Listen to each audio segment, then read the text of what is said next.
Hey guys, Coach Alyssa here. I just wanted to touch base with you today because have you ever been in a situation where you're having like a really hard moment and then you have somebody who's terrible at comforting you? I think we probably have all had those moments, like they try and make it seem like it's not so bad or like why it's going to be fine or why are you feeling that way? They invalidate you. Okay, so we have to put a stop to this. Okay, so here are 3 things that you don't do when you're trying to be there for someone, okay? So number 1, don't judge their emotion. Probably you guys know this if you're in your actively seeking healing mode.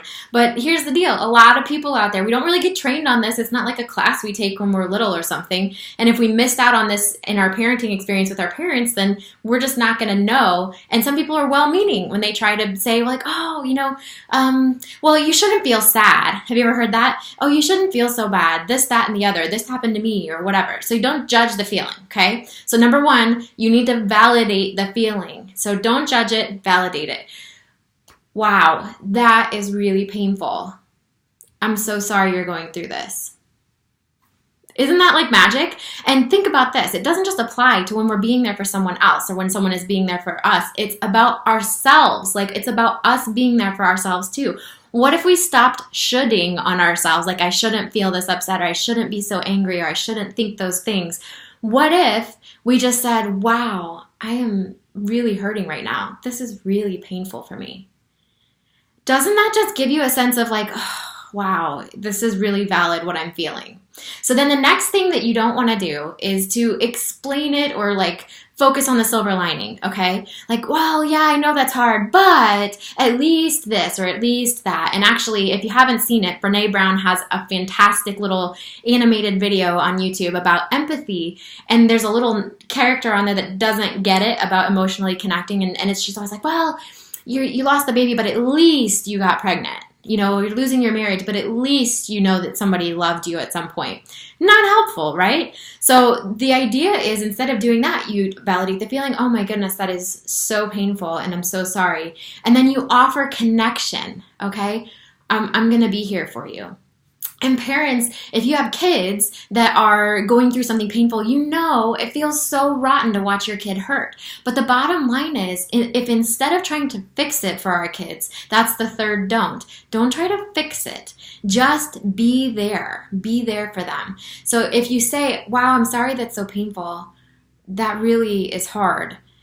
I'm here for you. I'm not going to let you experience this alone. So it works for your kid, it works for your friend, it works for yourself. I'm sorry that this is so hard. Wow, I recognize how painful this is for me. And I'm going to be here for myself. And it seems cheesy to talk to yourself that way, right? It's like, we're talking to yourself as another person, but it really, I don't know why this works so well, but it really does just, wow, this is really super painful and I'm not going to let you go through this alone. Like just put your hand on your heart and say that to yourself and see what that feels like next time you're hurting. Okay, so then don't fix it. That's the third don't fix it. So instead of, yes, as like a mama bear or something you might be able to relate to, like, first of all, I'm going to like go after the person that hurt my kid. And second of all, I'm going to fix this and make it better. But really, and there might be an element to fixing it later. But the bottom line is right in the moment when someone lets you in on their pain or when you realize your own pain, it's not about fixing it. It's just about being there for you, yourself, being there for the other person.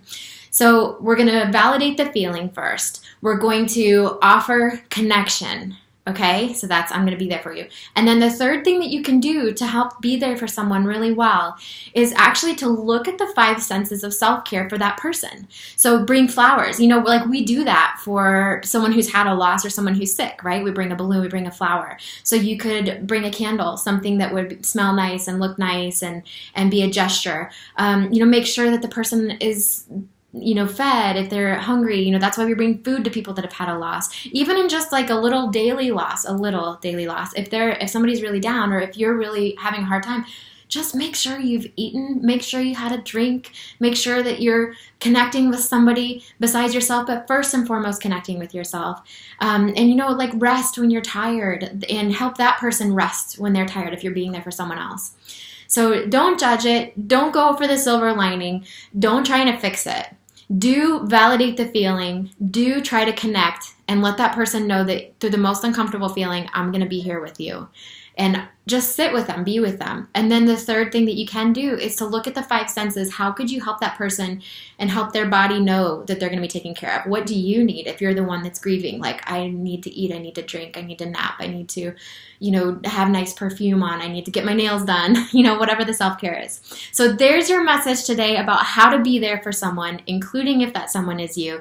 Guys, this is the key to juicy connection, like really emotionally intimate connection with other people and with ourselves first and foremost. So I hope this helps give you a little tip, a little pep up, a little idea of how to make it even more vulnerable and intimate, but it does take courage, like Brene Brown says, courage and vulnerability come together. So I hope this helps today. Go out today, make it your very best moment, and I'll be back with you soon.